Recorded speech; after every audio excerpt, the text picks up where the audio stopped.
Chapter 1. A Winter Journey. Captain Lord Gilbert Marford was so angry he could barely form the words. "Sent home like a schoolboy," he hissed in a low voice. "It is the outside of enough. Who do they think I am to be treated so? I joined the Hussars to fight the French, not kick my heels in Yorkshire."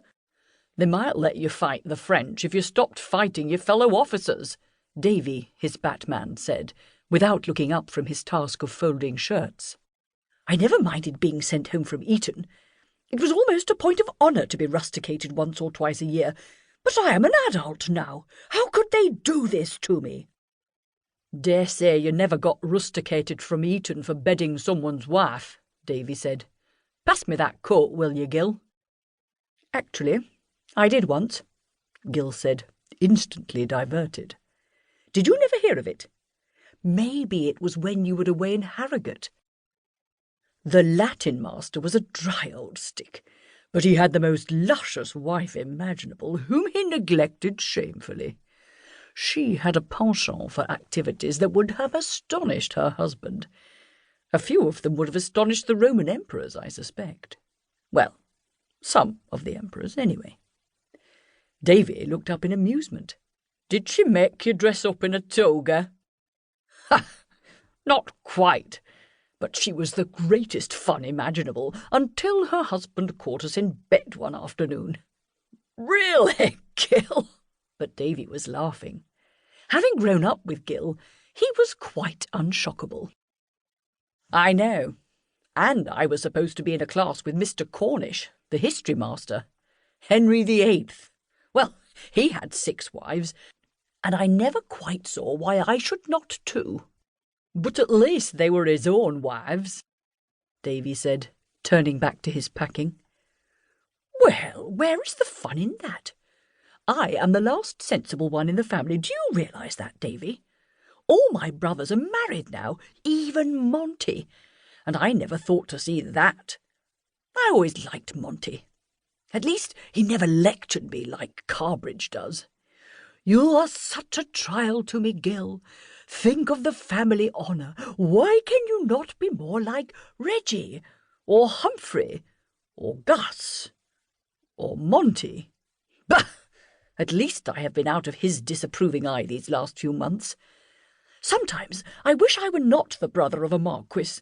That is the worst of this business. Being sent back to Drummoor, I had rather be flogged." "Do you have to go?